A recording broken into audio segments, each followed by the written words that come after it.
Good morning and welcome back to session.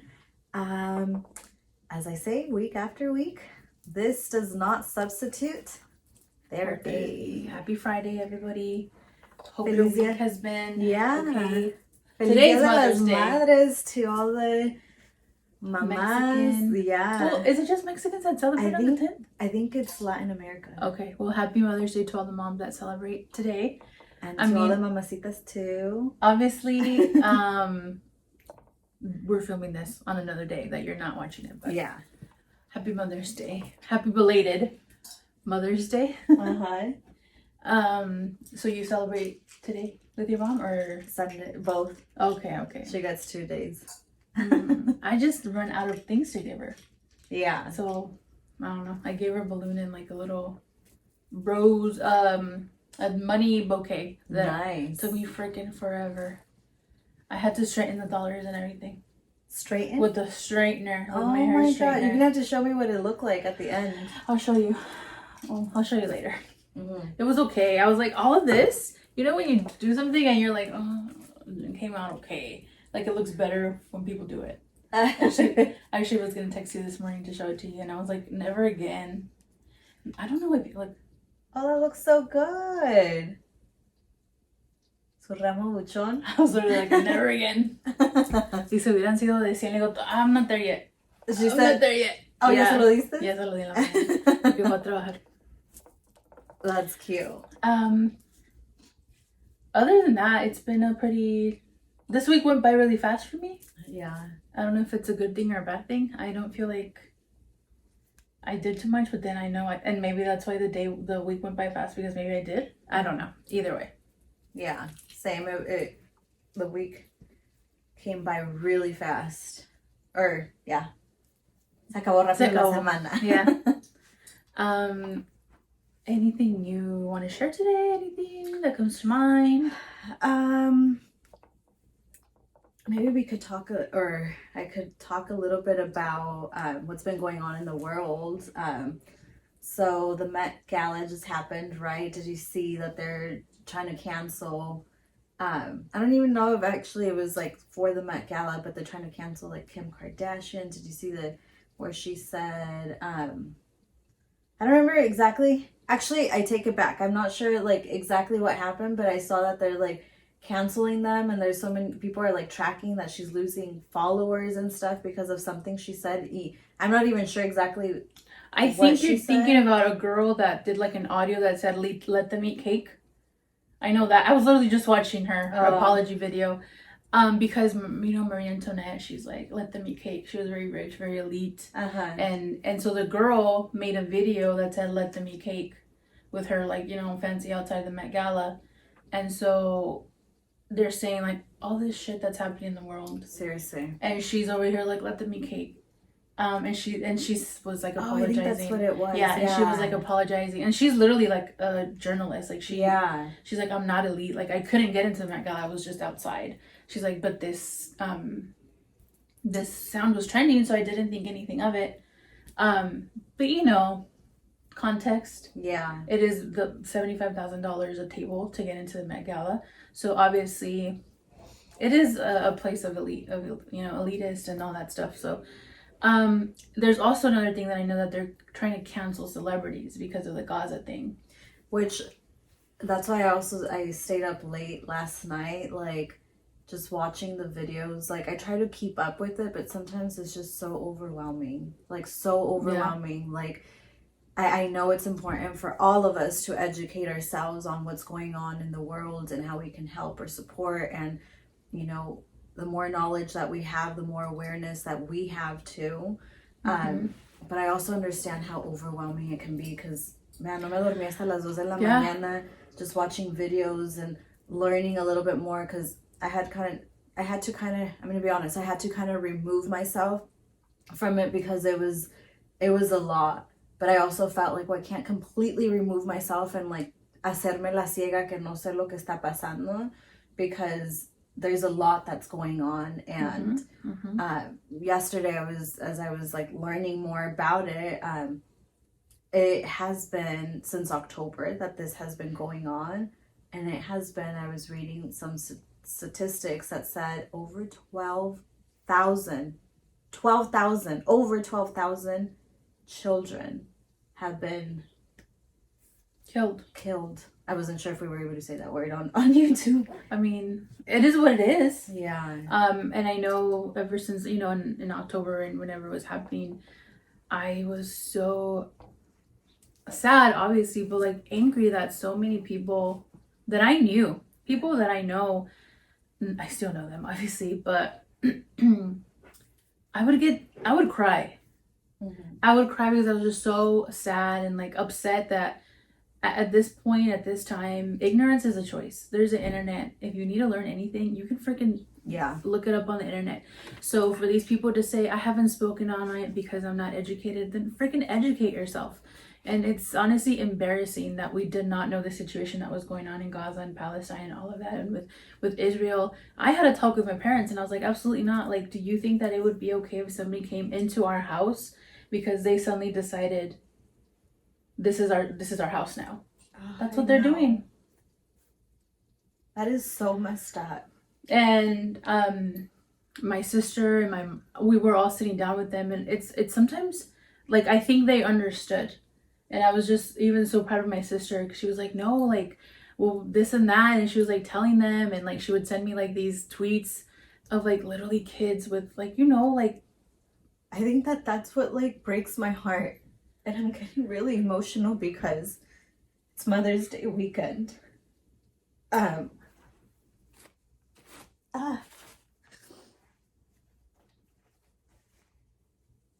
have videos of me crying because I was like so upset. I was like, I'm gonna put this on my story so people are like, I'm really pissed. And I didn't, but I have them and I would tell my friend, I'm like, I feel embarrassed and I'm mad that so many people are choosing to be ignorant to the situation, right? Because yeah, it's horrible. It's terrible. And I mean it's terrible all around, not just because I want to, you know, go back to my statement, not just because it's Mother's Day, but I think it me llega más because it's Mother's Day. Like, how many moms have like had to bury like their babies, you know? Yeah. Or how many children are without their moms? And that's not okay. I know. And there's people, obviously the students are doing the encampments at their schools, and a lot of schools are telling them to leave, and there's police involvement. And I know at San Diego there's been some, like, my friend went there and she posted some stuff about how back in like years ago, like they destroyed some of their Latino stuff that they had going on, and nobody said anything, so they were kind of like, who are you guys protecting, you know? And obviously I hate politics. I have a friend that if I have like questions about something and I'm like, what's going on, and she educates me, because politics are just a joke. They do whatever they want at the end of the day. Yeah. We vote for this stuff and they do whatever they want. Yeah. How much money they keep sending over there, we know what it's for. They keep saying it's Hamas, and I know we're probably going to get like, you know, this is definitely a very specific subject. And they keep hiding that Hamas and this and that. Like, how are you going to save anybody when you're killing everybody? And like, they killed 15 people. De eso se están yendo que they attacked them at a freaking festival or I don't know, whatever the hell. They just want the land. And it's so sad to see like how greedy some people could truly be.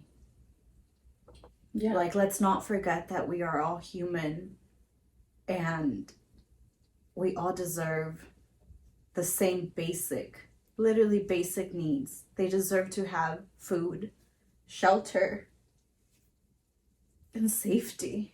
Yeah. And I'm so emotional. Terrifying for them, I'm sure. They're little babies, and I would see little kids with their cats. And so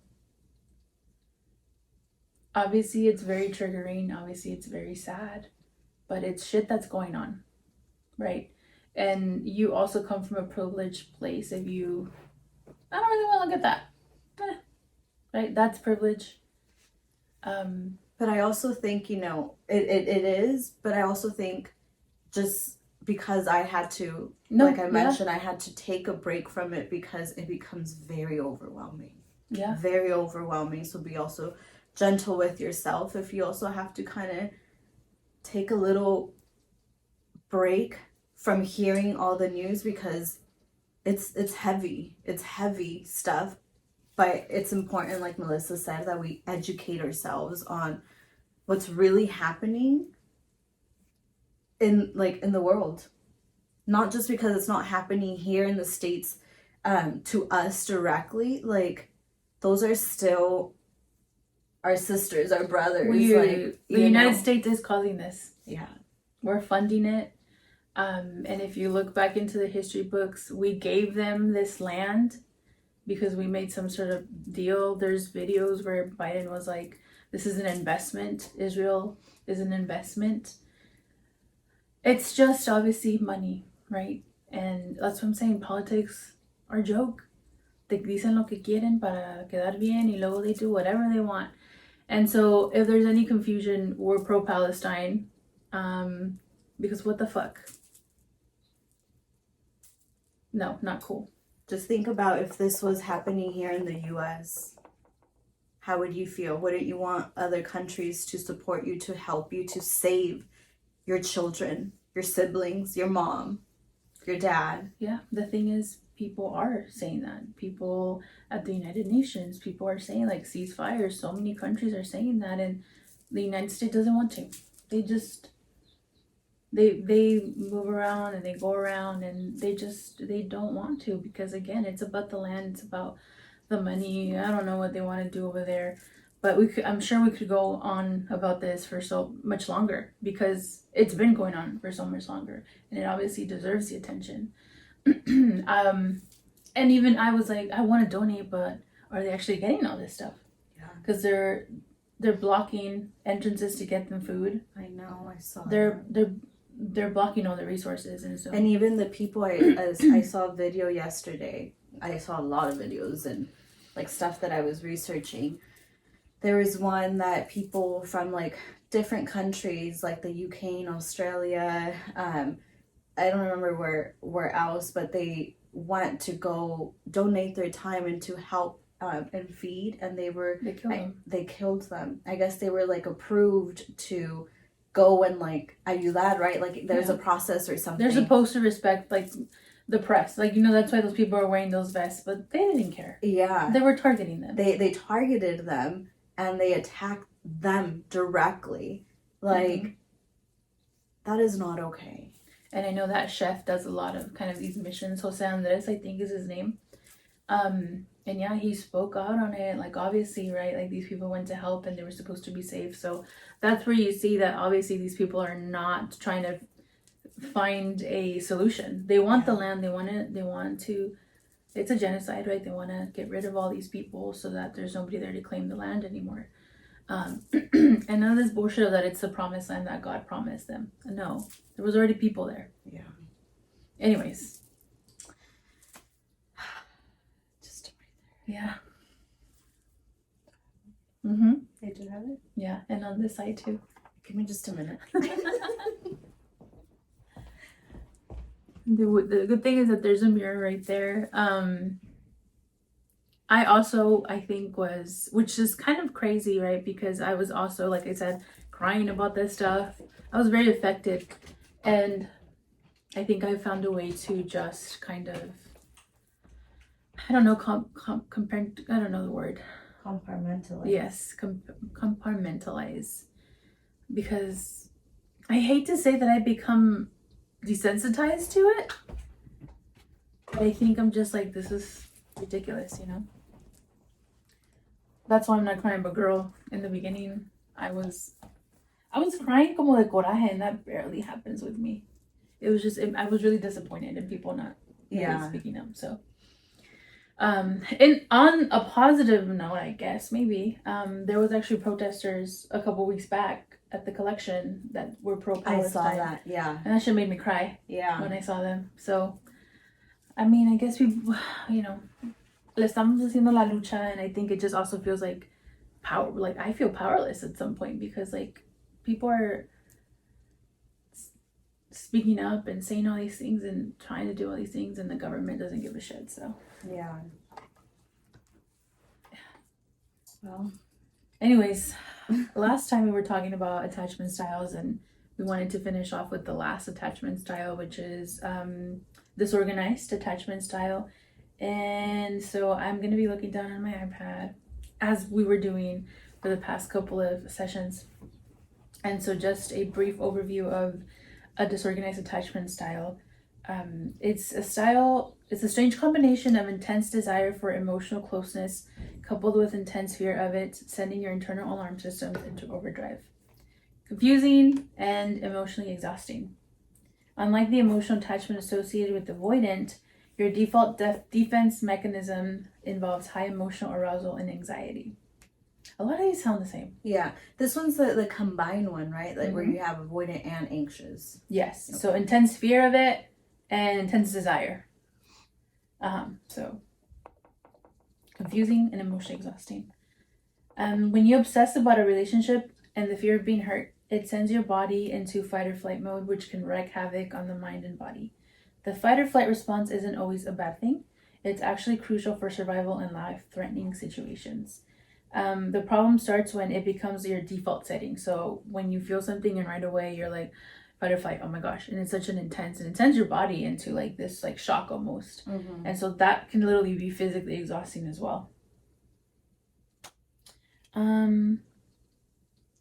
So how you develop an disorganized attachment style, and how we've said before, like just a list of things that might have been common in your childhood. Growing up in a home, so this is chaotic family dynamics. Growing up in a home where unpredictability was the norm can lay the groundwork for a disorganized attachment style. Perhaps there were inconsistencies in discipline, emotional availability, or even basic care. This chaos leaves you without a stable foundation, causing confusion about what to expect from relationships. In adulthood, you might gravitate towards unpredictable relationships that mirror the emotional landscape you navigated as a child. This perpetuates the cycle of disorganized attachment as you shift between wanting closeness and fearing it.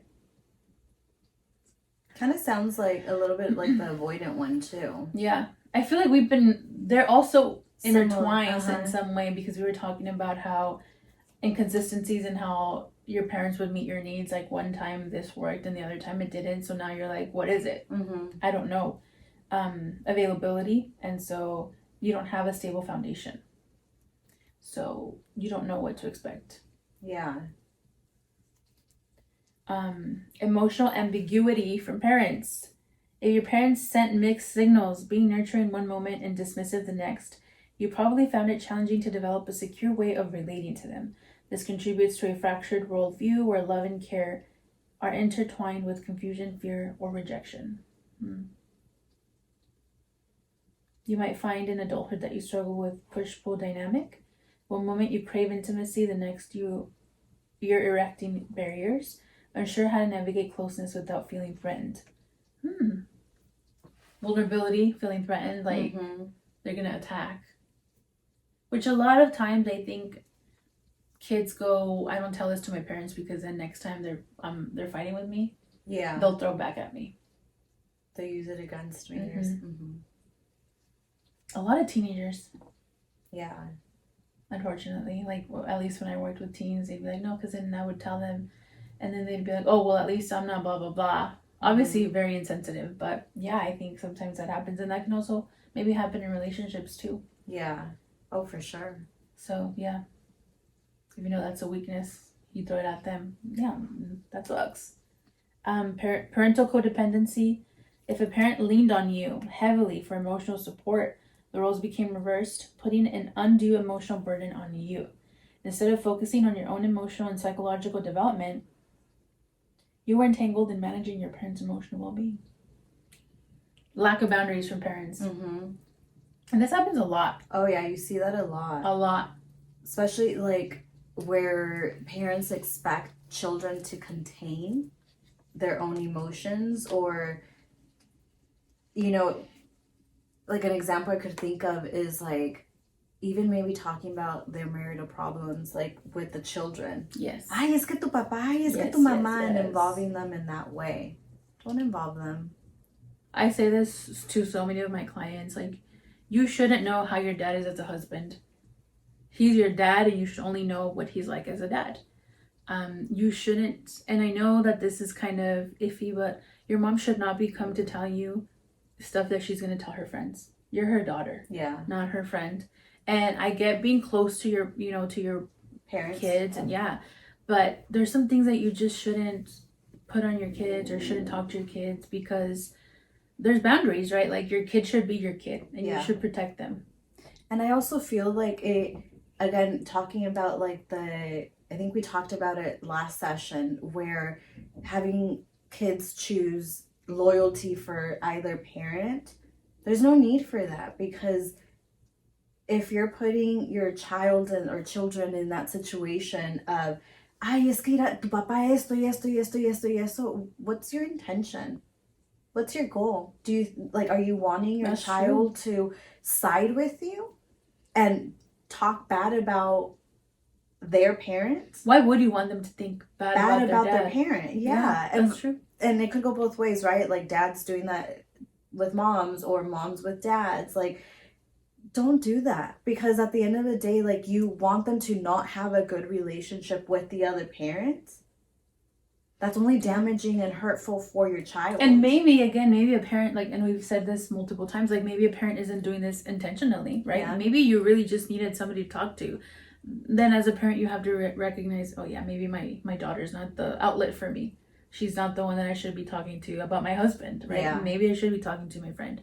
And obviously, sometimes we just need a vent, y se nos sale, and we don't think twice about, like, the second, the third, whatever consequence that's going to happen from that. But yeah, obviously she's going to be like, oh shit, my dad did this to my mom. Mm-hmm. And so, yeah, it definitely, you cross a lot of boundaries when parents put you in a different role. And yeah, it is what it is. Like, they put you in a friend role.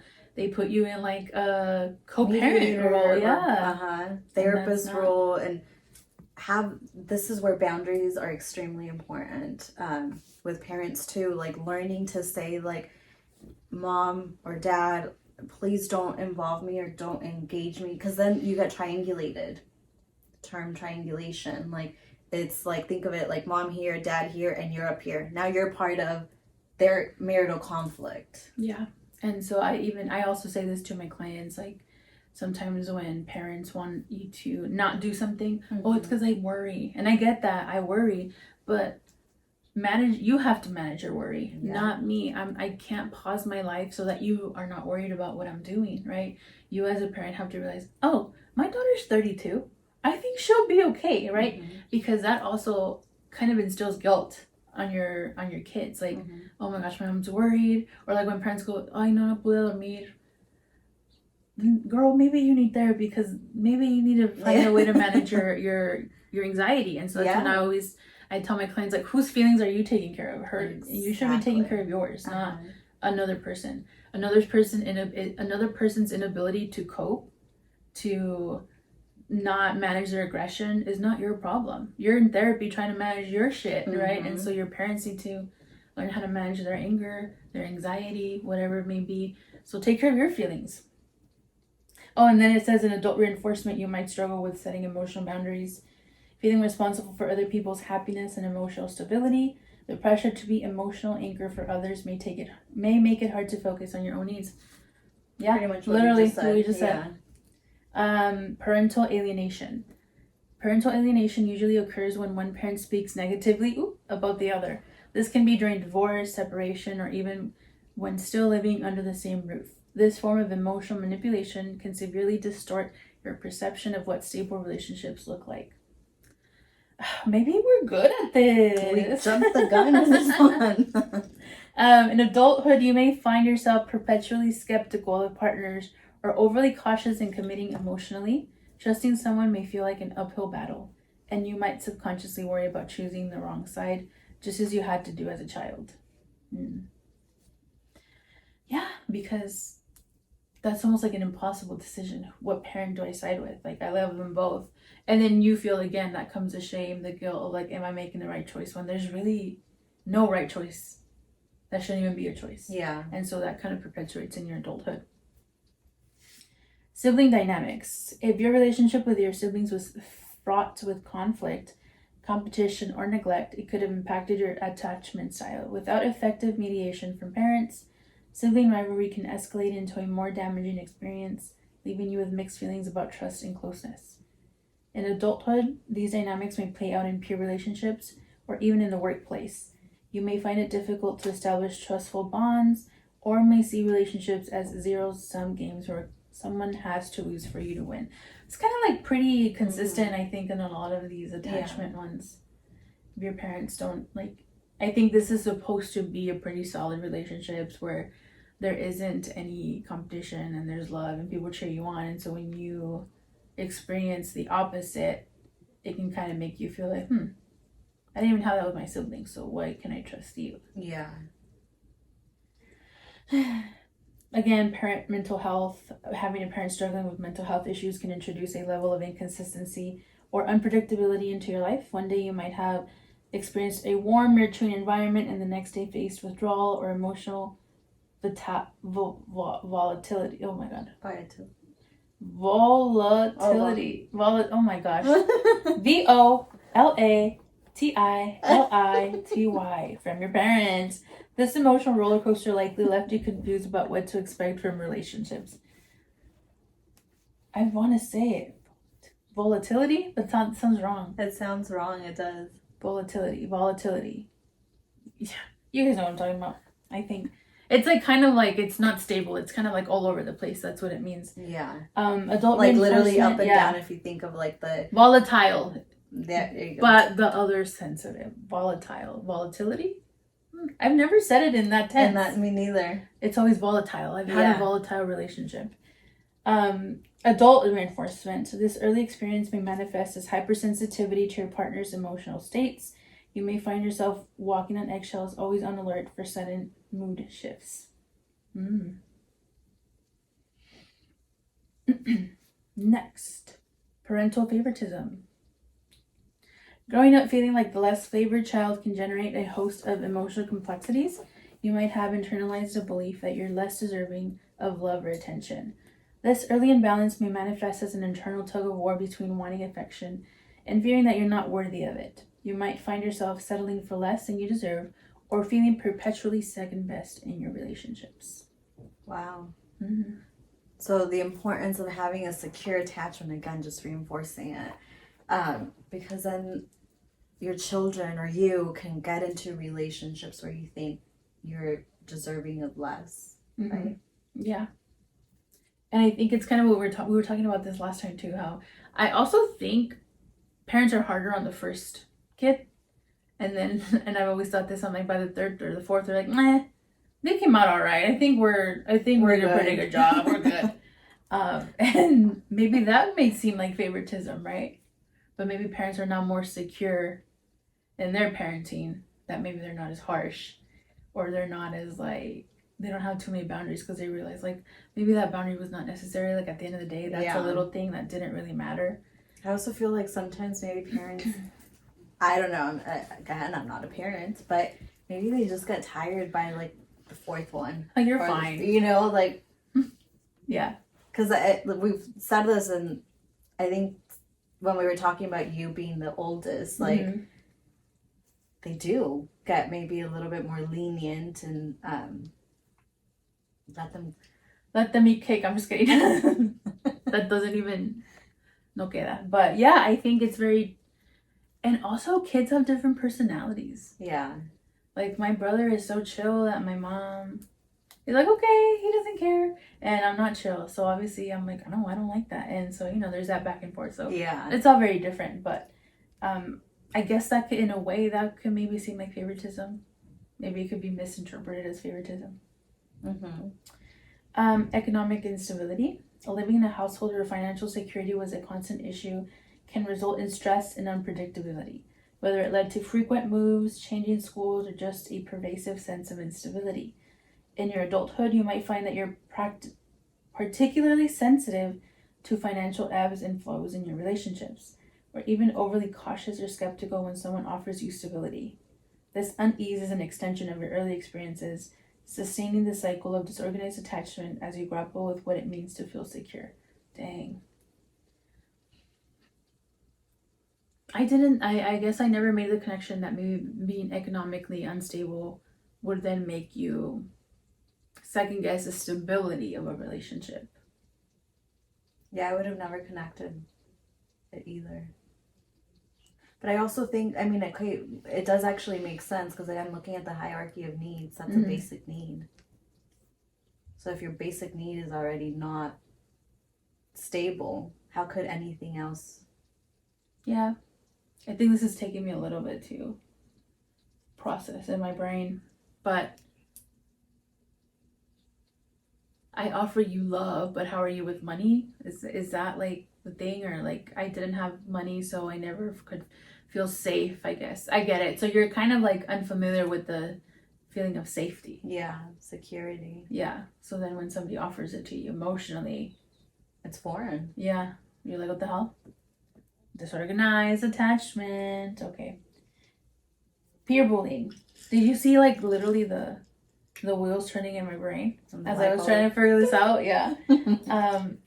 Also, fun fact, don't people often look to like a specific side of the room when they're thinking? Yeah.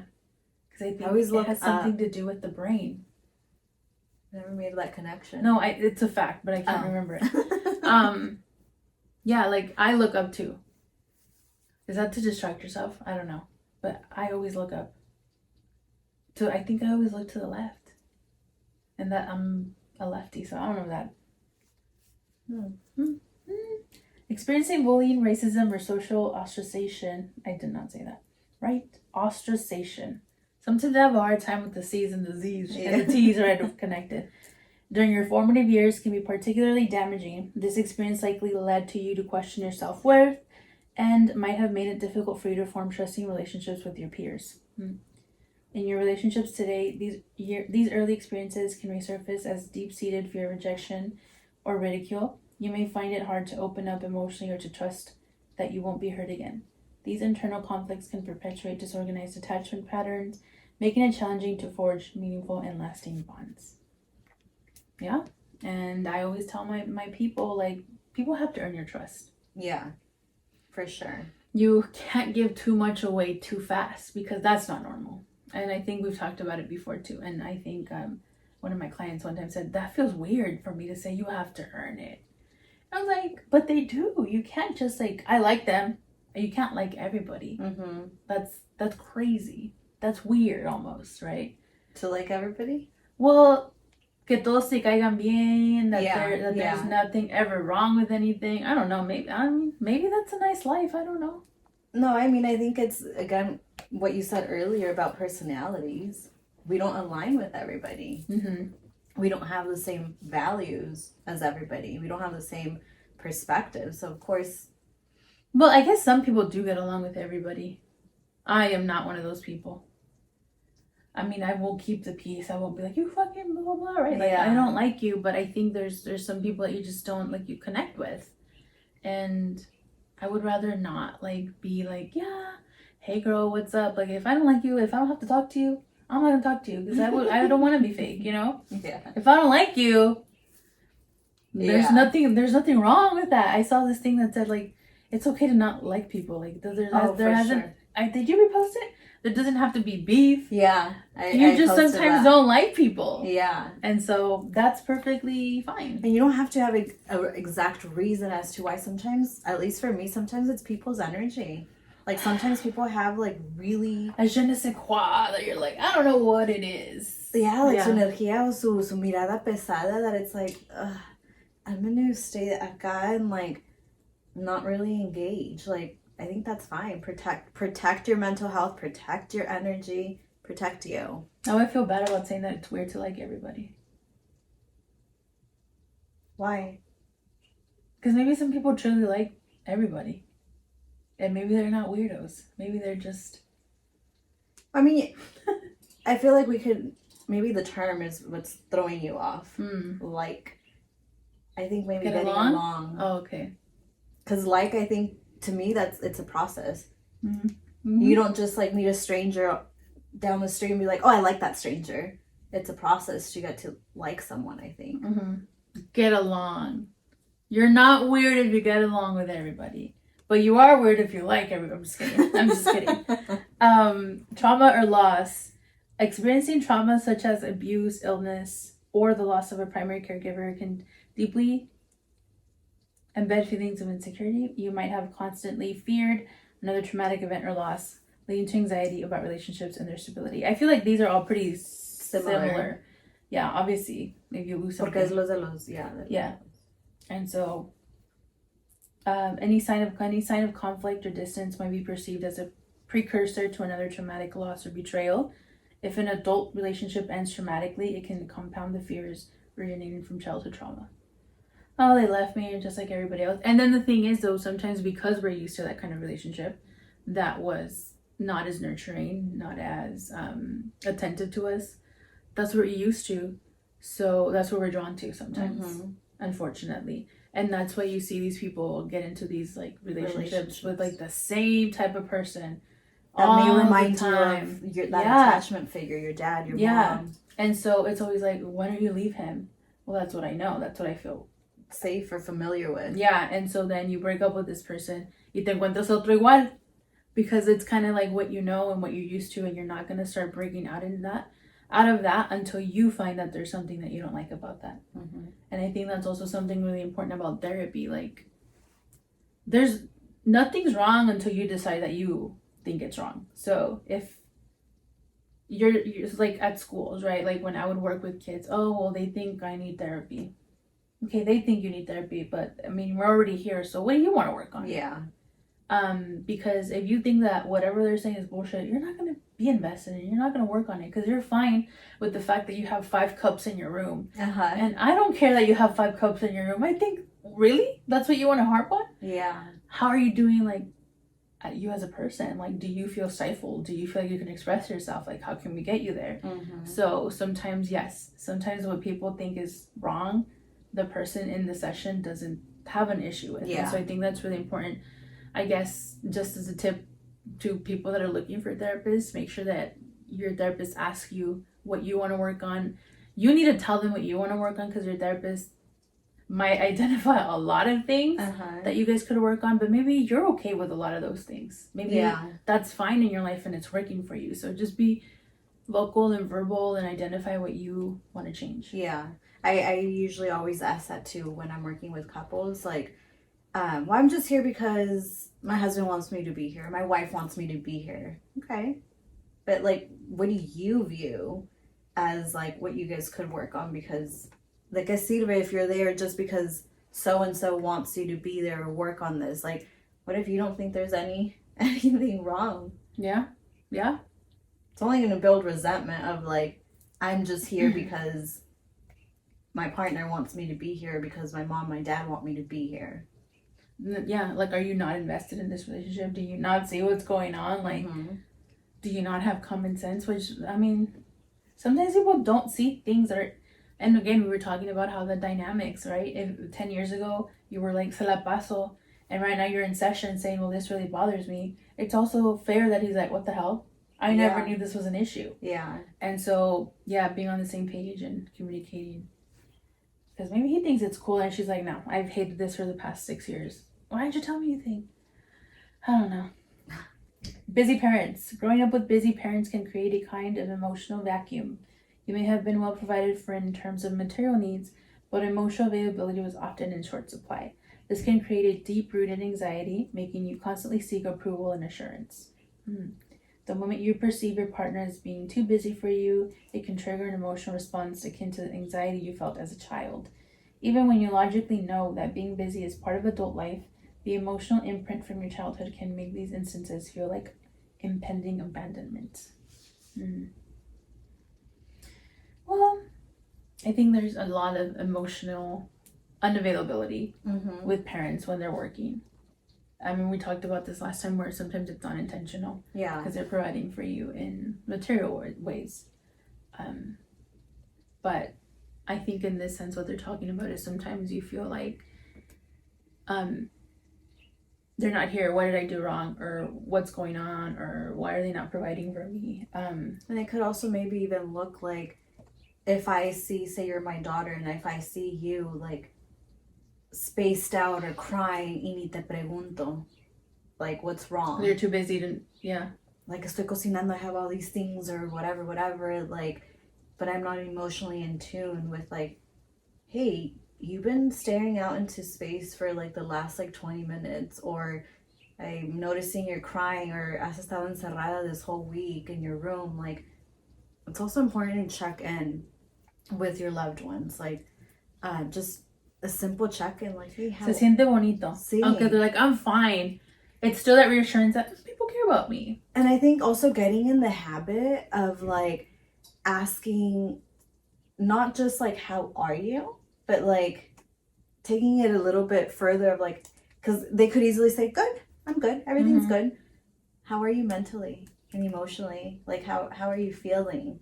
Where that takes it a little bit more at a different level, where the person, I mean, they can easily still say like, fine, good, right? But like pointing out things of like, hey, I've noticed you haven't been sending me memes. I mean, I think memes is a way that we all kind of connect, and like sending memes. I literally go on TikTok every day and I'm like, dang, TikTok has kept me connected with so many people. Yes. And I don't want to take it away from us. And I think that when someone kind of stops doing that, talking about like today's world, that's a way of like keeping relationships maybe like nourishing, maybe in a way, to some degree nourishing. Yeah, I think that is a way to keep a lot of these connections, like people that you don't see every day, watered, right? Like, you're watering them, which is crazy to think about. Like, if you think about it, the internet did not exist when we were kids. I guess teensy, but like there was no like internet when we were 7. Yeah, no, there was no cell phones, or at least accessible cell phones. Pagers, beepers, computers. We had to sign up to the computer lab to use computers, and now they have one. Everybody has one. The kids learn from their computers. Yeah, it's crazy. It's so crazy. Now most kids get tablets, right? Or computers. They have computers. Like my sister has one.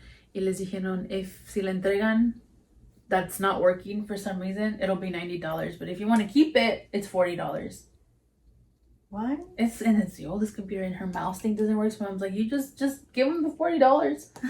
And then the last one I think is unresolved past relationships. Even if you didn't develop a disorganized attachment style in childhood, adult relationships that were particularly tumultuous, betraying, or ended traumatically can contribute to the development of disorganized attachment tendencies. Every time you enter a new relationship, past betrayals might haunt you, leading to constant anxieties about your partner's fidelity, honesty, or commitment. This isn't just a thought, it's a visceral feeling, a knot in your stomach that tightens whenever there's an ambiguous text or unexplained absence. And I think all these are pretty similar when it comes to adulthood and then childhood. Yeah. So this is kind of like a mix of a couple. Well, obviously it's a mix. Yeah, but there's a lot of similarities with a lot of the overlap. The previous one. Yeah. So that's disorganized attachment style. Hopefully you guys were able to do the little quiz to see what your attachment style is. I would even also, like, if you're in a relationship, have your partner also do it, so that way you can understand what their attachment style is, and it can also help you maybe be a little bit more aware of like, okay, like I could see why my partner does certain things, or why they react a certain way with like certain situations. Absolutely. And like I said, I think attachment style really allows you to understand a lot of the things that you do, the ways that you react. And it's also a way to kind of give yourself a break and say like, oh, okay, like this comes from when I was a kid. I don't understand why I do these things, but it's because this is how I was programmed, and it's not, there isn't a problem. Like there isn't stuff, like I can fix myself. Like I can improve on this stuff, because it's just what you learned, and you can unlearn it. You're aware of something, you can again see what you don't like about it, and then you can reprogram yourself, so it's a way to almost externalize it in a way. And I want to also just kind of remind you guys, not because if your attachment style is disorganized, avoidant, anxious, we can all work towards moving to a secure attachment. So no nomás porque dice little test or you know, saliste que tienes avoidant or anxious, like I said, you could always work on yourself and work through the relationships that you have to get to a secure attachment. And we can have more than one. Mm-hmm. I think you can see a little bit, well, I'm secure in this part, but I'm a little anxious in this part. So again, take everything with a grain of salt. Like the purpose of this is just to give you guys a little bit more awareness, a little bit more information. We gave you guys a lot of information. That's why we tried to space it out. But again, like always, if you guys have any questions, if you guys want us to talk a little bit more about anything in specific, just let us know. We'll be here. We hope that you guys enjoyed these last 3 psychoeducation sessions that we had. Talked a little bit about mental health. Let us know what else you guys want to see on the next sessions. And again, Feliz Dia de las Madres. Happy Friday. And we will see you next week. Next session. Adios. Bye.